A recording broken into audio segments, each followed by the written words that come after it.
अगर आज के चुनाव में जो आज चुनाव का रिजल्ट आया है, इन रिजल्ट में, इन परिणामों में यदि आप ईवीएम की गलती मानते हैं तो ईवीएम के खिलाफ आवाज कब उठाएंगे?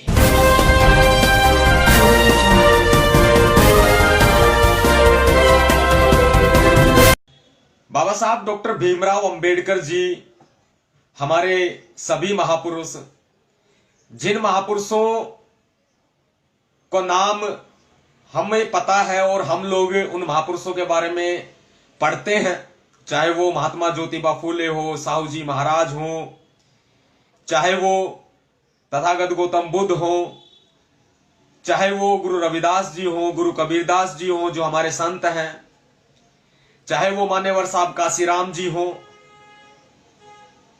चाहे कोई भी महापुरुष हो या कोई भी बहुजन संत हो, अगर आज उनके बारे में हम पढ़ते हैं, जानते हैं, तो इसकी देन सिर्फ और सिर्फ बाबा साहब डॉक्टर भीमराव अंबेडकर जी हैं। ये आपको भी पता है, मुझे भी पता है। और इतना सब कुछ जो डॉक्टर अंबेडकर जी ने कर दिया, ये मनुवादी ताकतों को रास नहीं आ रहा था। मनुवादी ताकतें बहुत चौंकी हुई थी कि इतने कम समय में डॉक्टर अंबेडकर ने कैसे कर दिया। लेकिन यह कम समय नहीं था। बचपन से लेकर के जवानी तक डॉक्टर अंबेडकर जी ने वो जलालतें झेली, वो अत्याचार झेले, वो पीड़ाएं झेली, तब जाकर के वो संविधान सभा में पहुंचे और भारत का संविधान लिखा। कहने को लोग कह सकते हैं, मनुवादी भी कहते हैं कि संविधान सभा थी जिसके अध्यक्ष डॉक्टर राजेंद्र प्रसाद जी थे। संविधान सभा के द्वारा संविधान लिखा गया था, ना कि डॉक्टर अंबेडकर जी के द्वारा लिखा गया था। यह बात आप भी जानते हैं, हम भी जानते हैं, और जो ना जानते हो वो डॉक्टर अंबेडकर जी को पढ़ लेना, साहब काशीराम जी को पढ़ लेना। आपको पता लग जाएगा कि कोई तो बीमार हो गया, किसी की मृत्यु हो गई और कोई अब्सेंट हो गया संविधान सभा की बैठक में। आखिरी में बचे थे डॉक्टर अंबेडकर जी, जिन्होंने इस देश का संविधान लिखा। उन्हीं के कंधों पर देश की जिम्मेदारी थी। वरना इस देश में जितनी जातियां, जितने धर्म है, कोई भी व्यक्ति इस देश का संविधान लिखने के लिए निकल के नहीं आया, क्योंकि काबिलियत ही नहीं थी। वो काबिलियत डॉक्टर अंबेडकर जी में थी। बेशक उन्होंने देश का संविधान लिखा हो, बेशक उन्होंने देश को रिजर्व बैंक ऑफ इंडिया दिया हो, बेशक उन्होंने मजदूरों को अधिकार दिए हो, बेशक उन्होंने नारी को अधिकार दिए हो, लेकिन ये मनुवादी लोग, ये आरएसएस, ये भारतीय जनता पार्टी कभी से ही डॉक्टर अंबेडकर जी को पसंद नहीं करती, उनको नापसंद करती है। और यही कारण था, सबसे बड़ा कारण, कि डॉक्टर अंबेडकर जी की मूवमेंट को समाप्त किया जा रहा था। समाज बिखरा हुआ था।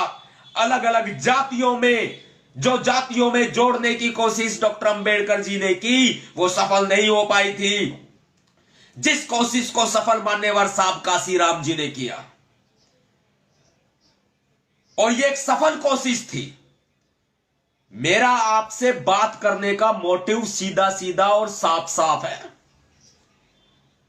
अगर आज के चुनाव में जो आज चुनाव का रिजल्ट आया है, इन रिजल्ट में, इन परिणामों में यदि आप ईवीएम की गलती मानते हैं तो ईवीएम के खिलाफ आवाज कब उठाएंगे? मैं बड़े आंदोलन की शुरुआत करना चाहता हूं ईवीएम मशीनों के खिलाफ। मैं चाहता हूं देश में बैलेट पेपर से चुनाव हो। लोकतंत्र का सबसे बड़ा पर्व वो दिन होता है जिस दिन चुनाव होते हैं, और ये लोकतंत्र का जो सबसे बड़ा पर्व, सबसे बड़ा त्योहार होता है, जब इसका रिजल्ट आता है तो आपको पता चलता है कि आपकी मेहनत बिल्कुल खराब हो गई, बर्बाद हो गई। ऐसे बहुत सारे लोग हो सकते हैं जो मूवमेंट की बात करते हैं सोशल मीडिया पर, और चुनाव के समय में टाए टाए फिस हो जाता है मामला। मान्यवर साहब काशीराम जी ने इस मूवमेंट को समेटने का काम किया, समेटा भी। और जो बिखराव 1960 से पहले हो रखा था ना बहुजन समाज में, वो बिखराव आज 2017 के बाद देखने को मिल रहा है। ये एक बहुत बड़ी कड़वी सच्चाई है। मैं अपनी आवाज, साथियों, मैं अपनी ये आवाज, जो आप अपनी आवाज मानते हैं बहुजन समाज की प्रखर आवाज है, एक निडर आवाज है, एक दबंग आवाज है। नवाब सतपाल तंवर को, भैया जी को अगर आप अपनी आवाज मानते हैं तो मैं ये चाहता हूं कि जो आज मैं बातें बोल रहा हूं, ये बातें पूरे देश भर में पहुंचे और एक एक शब्दों में मेरे वो मार्मिक दर्द, संवेदना, सच्चाई, कड़वी बेशक से हो, छिपी हुई है। जो 1960 से पहले, 1960 और 70 के दशक में जो था, जो ये मूवमेंट बिखरी हुई थी, मान्यवर साहब काशीराम जी ने इसको समेटने का काम किया। और जो इतनी मेहनत, कई सालों की मेहनत मान्यवर साहब ने की ना, वो आज 2017 के बाद में बिखर रही है। यह बड़े सोचने का विषय है आप हम सब के लिए। मान्यवर साहब काशीराम जी कहा करते थे कि जिस समाज की गैर राजनीतिक जड़ें मजबूत ना हो, वो समाज कभी राजनीति नहीं कर सकता। गैर राजनीतिक आप समझते हैं, गैर राजनीतिक मतलब सामाजिक। जिस समाज की सामाजिक जड़ें मजबूत नहीं है, वो समाज कभी तरक्की नहीं कर सकता, वो समाज कभी राजनीति नहीं कर सकता। और आज बहुत से लोग कह सकते हैं अपनी सरकार बना लीजिए, सारे दुखों का अंत खुद ब खुद हो जाएगा। पहले हम अपने समाज को तो मजबूत कर लें, तभी तो सरकार बनाएंगे। हम अपनी गैर राजनीतिक जड़ें मजबूत तो कर ले, तभी तो सरकार बनेगी। मान्यवर साहब काशीराम जी ने जो मूवमेंट खड़ी की, उस मूवमेंट में तो पूरा बिखराव है हर जगह। ये साथियों, ये आवाज मैं पहुंचाना चाहता हूं देश भर के अंदर। मैं मिशन की बात करता हूं, और जो मिशन मान्यवर साहब ने शुरू किया, बहुत सारे पॉइंट, बहुत सारी बातें ऐसी हो सकती है जो दिल को छूती है और दिल पे लगती है। वो बातें मैं आपको बताना चाहता हूं।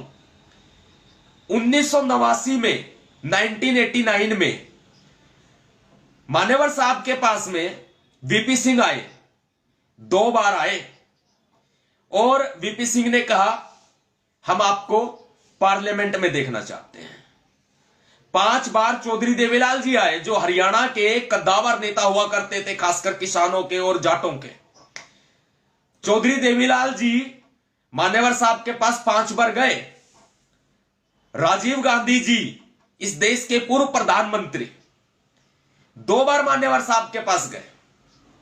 कहा मान्यवर साहब हम आपको संसद में देखना चाहते हैं, हम आपको पार्लियामेंट में देखना चाहते हैं।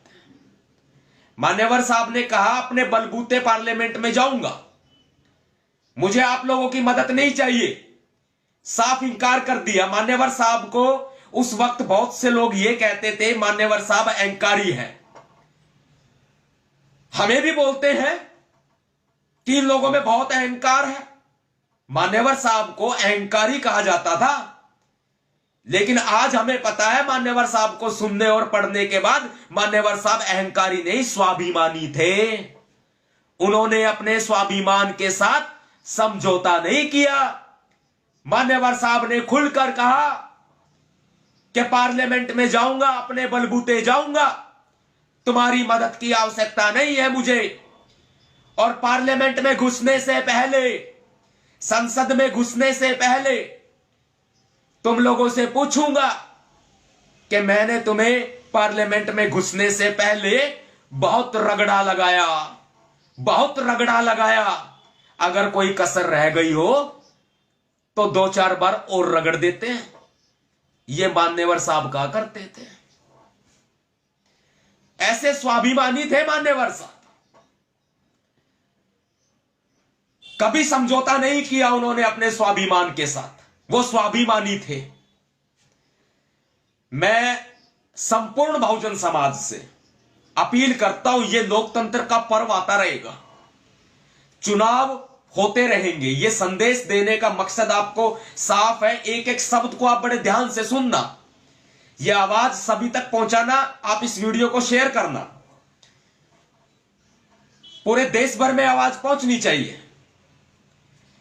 मान्यवर साहब के बाद में जितनी जिम्मेदारी मेरी है ना, उतनी जिम्मेदारी आपकी है। इस मूवमेंट को समेटना पड़ेगा। मैं तो मान्यवर साहब के बताए रास्ते पर चलता हूं। मान्यवर साहब ने जब कहा हमारी गैर राजनीतिक जड़ें मजबूत नहीं है, उनको मजबूत करना पड़ेगा। जिस समाज की गैर राजनीतिक सामाजिक जड़ें मजबूत नहीं है, वो समाज कभी राजनीति नहीं कर सकता, कभी तरक्की नहीं कर सकता। तो ये गैर राजनीतिक जड़ें मजबूत आपको करनी पड़ेंगी। और अगर आप समझते हैं कि मजबूत होनी जरूरी है ये सामाजिक जड़ें, तो मिशन में अगर आप पहले से लगे हुए हो तो और भी ज्यादा लग जाइए। 2400 घंटे काम करना पड़ेगा तो करिए। अगर आप आपके भैया जी नवाब सतपाल तंवर के साथ, भीमसेना के साथ काम करना चाहते हैं तो कीजिए, देर नहीं करनी इसमें भी।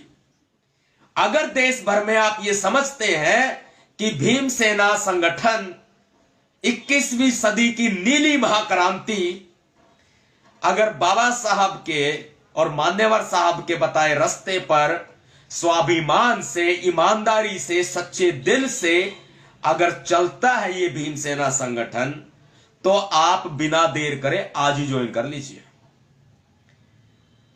कल करे सो आज कर, आज करे सो अब, पल में परले होएगी, बहुरी करोगे कब। अगर आप समझते हैं, आपको भरोसा है, आपको विश्वास है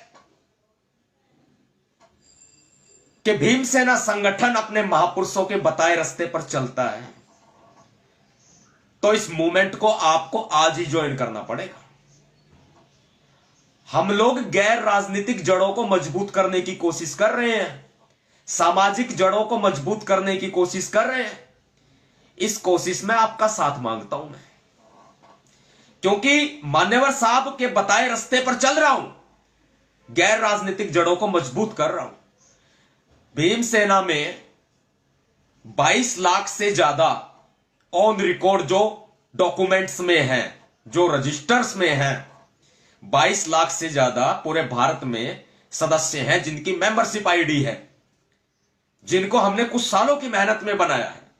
और यह भीमसेना संगठन, अखिल भारतीय भीमसेना 2010 से रजिस्टर्ड संगठन है, जिसका कार्य सामाजिक कार्य भी करना है। सिर्फ रोड पर हल्ला गुल्ला करना नहीं है, आंदोलन तो करते ही करते हैं, रोड सड़क जाम तो करते ही करते हैं, न्याय मांगते ही मांगते हैं, लेकिन सामाजिक काम भी करते हैं। भीमसेना संगठन में मैं फिर भी मानता हूं, 22 लाख की सदस्यता होने के बावजूद भी हम राजनीतिक रूप से ना सक्षम है, ना सामाजिक रूप से सक्षम है। हमारी गैर राजनीतिक जड़ें मजबूत नहीं है। अच्छे लोगों की आवश्यकता है अभी भी, और हमारी खासियत रही है, हमने पदाधिकारी लिया है तो अच्छा व्यक्ति लिया, हमने भीड़ नहीं जोड़ी। हमने अच्छे व्यक्तियों को लिया है, अच्छे पदाधिकारियों को लिया है, हमने भीड़ नहीं भरी है। भीमसेना का नंबर आप सभी के पास होगा, अगर नहीं है तो नोट कीजिए आप, 9810862586 9810862586 ये भीमसेना का नंबर है। आप बात कीजिए, भीमसेना ज्वाइन कीजिए। अपने क्षेत्र के अंदर हर गांव से 50 भीम सैनिक चाहिए मुझे, हर गांव से। अगर कहीं अत्याचार हो तो भीमसेना खड़ी नजर आए, जुल्मो सितम हो भीमसेना खड़ी नजर आए। कहीं भी कानूनों का दुरुपयोग होता हो, संविधान की सुरक्षा नहीं हो रही हो, कहीं भी संविधान को धूमिल किया जा रहा हो, संविधान को नष्ट किया जा रहा हो, खड़े हो जाएं। भीमसेना खड़ी चाहिए। बैठने से काम नहीं चलेगा, खड़े होना पड़ेगा। सिर्फ और सिर्फ सोशल मीडिया पर दिन रात एक्टिव रहने से काम नहीं चलेगा, रोड पर उतरना पड़ेगा। आपके भैया जी के हाथों को आपको मजबूत करना पड़ेगा, भीमसेना को मजबूत करना पड़ेगा, मिशन को मजबूत करना पड़ेगा, मान्यवर साहब काशीराम जी के मिशन को मजबूत करना पड़ेगा, गैर राजनीतिक जड़ों को, सामाजिक जड़ों को मजबूत करना पड़ेगा। तभी जो उंगली बाबा साहब अंबेडकर जी ने संसद की तरफ दिखाई ना कि वो हमारा असली मंदिर है, वहां घुसो बहुजनों, वहां जाओ, तभी मुमकिन हो सकता है। और ये मूवमेंट के साथ चलेगा, मूवमेंट को धोखा देके नहीं चलेगा, साथ चलना पड़ेगा, साथ निभाना पड़ेगा, सपोर्ट करना पड़ेगा, वरना बिखर जाएगा सब कुछ। और आज इतना बिखराव हो चुका है, बिखर जाएगा सब कुछ, फिर कुछ नहीं बचेगा। आरएसएस इतना बड़ा मुंह फाड़े हुए है सबको निगलने के लिए, जगह जगह दलितों पर अत्याचार हो रहे हैं।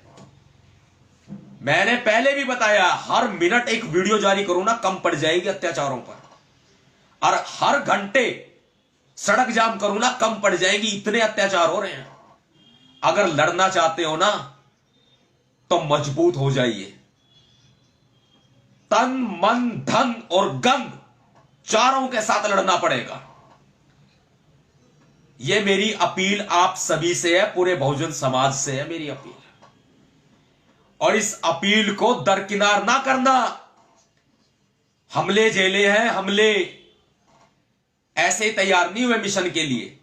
6ठी 7वीं क्लास से महापुरुषों को पढ़ना शुरू किया, 7वीं 8वीं 8वीं 9वीं क्लास से बाबा साहब अंबेडकर जी के भवन जहां भी मिलते हैं वहां जाना शुरू किया। लाइब्रेरी में बैठ के पढ़ते थे, जो गुड़गांव डिस्ट्रिक्ट लाइब्रेरी है, रिकॉर्ड उठा करके देखा जा सकता है। किताबों को पढ़ने के साथ साथ महापुरुषों को भी पढ़ते थे। जो सरकारी लाइब्रेरी है वहां पर भी, डॉक्टर अंबेडकर भवन में भी जाकर के, ऐसे तैयार नहीं हुए हम समाज के लिए। कुर्बानियां दी है, हमले झेले हैं, चाहे सपना चौधरी से केस से लगा करके देख लीजिए, चाहे अन्य कहीं भी किसी भी जगह लगा करके देख लीजिए। जब भी सरकार को खतरा हुआ हमसे, हमें उठा करके जेल में ठोकने का काम किया है सरकार ने, हम तब भी पीछे नहीं हटे। और इस मूवमेंट को मजबूत करने के लिए साथ आपका चाहिए, कुछ नहीं करना, भीमसेना ज्वाइन करनी है। मुझे समाज चाहिए, समाज, एक्टिव समाज, जो एक्टिव हो, और जो एक्टिव ना हो उसे एक्टिव हम कर देंगे, बना देंगे। मान्यवर साहब काशीराम जी कहा करते थे, मैं उस समाज को तैयार कर रहा हूं जो इस देश का हुक्मरान बनेगा। और आज रिजल्ट में देख करके ना दुख होता है, मान्यवर साहब काशीराम जी ने यह समाज तैयार किया। उन्होंने तो मेहनत में कोई कसर नहीं छोड़ी, अपना परिवार तक त्याग दिया, उसके बावजूद भी समाज खत्म, बिल्कुल ढर्रे पर जा चुका है। जरूरत है कि नहीं है गैर राजनीतिक जड़ों को मजबूत करने की? अगर मैं गलत हूं तो बताइए। जरूरत है ना सामाजिक जड़ों को मजबूत करने की, सामाजिक आंदोलन को मजबूत करने की। शिक्षित बनो, संगठित रहो, संघर्ष करो, इसी से ही होगा। साथियों, ज्यादा समय नहीं लूंगा मैं आपका, आप समझ गए होंगे। मैंने आपको भीमसेना का नंबर बताया है 9810862586। दोबारा बोल रहा हूं 9810862586। यह भीमसेना का नंबर है। इस पे मैं डायरेक्ट नहीं हूं। भीमसेना की तरफ से कोई भी व्यक्ति बोले जो पीआरओ है, आप उनसे अपना बात कीजिए, भीमसेना ज्वाइन कीजिए। जरूरत पड़ेगी तो वो कॉल मुझ तक भी पहुंचेगी, आवश्यकता पड़ेगी तो वो कॉल मुझ तक भी पहुंचेगी। और व्हाट्सएप करके अपनी जिम्मेदारी पूरी मत कीजिएगा, सिर्फ व्हाट्सएप करके। बहुत सारे लोग व्हाट्सएप जय भीम कर देते हैं, अपनी जिम्मेदारी पूरी कर लेते हैं, या कहते हैं कि मेरा जवाब दो, रिप्लाई दो। ये जिम्मेदारी नहीं है। फोन कीजिए, बात कीजिए, मूवमेंट को मजबूत कीजिए, और वो तभी मुमकिन है। इस देश का बड़ा संगठन अखिल भारतीय भीमसेना, 21वीं सदी की नीली महाक्रांति। बहुत कुछ है प्लान इस दिमाग के अंदर समाज के लिए करने के लिए, अच्छा करने के लिए। मुझे बम नहीं फोड़ने, मुझे नक्सलवादी नहीं बनाना, समाज को आतंकवादी नहीं बनाना, मुझे समाज को शिक्षित बनाना है, संघर्षशील बनाना है, समाज को संगठित करना है, जैसा बाबा साहब डॉक्टर अंबेडकर जी ने कहा। मैं वो करना चाहता हूं। और वर्ष 2010 से भीमसेना चल रही है, मैं आपको बता रहा हूं, 2010 से, आज से नहीं है। फैसला आपको करना है, तरक्की समाज की होगी। फैसला आपको करना है, उन्नति समाज करेगा। फैसला आपको करना है, हुक्मरान समाज बनेगा। आपका इंतजार रहेगा साथियों इस मूवमेंट के लिए, जो भाई के साथ कंधे से कंधा मिला करके चल सके। ऐसे अच्छे लोग चाहिए, दबक लोग चाहिए मुझे, पूरे देश भर से, एक अकेले राज्य से नहीं, पूरे देश भर से चाहिए। भाई जितने साथी जुड़े सभी को नवाब सतपाल तंवर आपके भैया जी, स्वाभिमानी अहंकारी नहीं, आपके भैया जी नवाब सतपाल तंवर आपको क्रांतिकारी जय भीम के साथ अभिवादन करते हैं। जितने साथी जुड़े और आपका जय भीम अभिवादन स्वीकार करते हैं। जय भीम, जय भारत, नीला सलाम, जय संविधान, भीम सेना जिंदाबाद।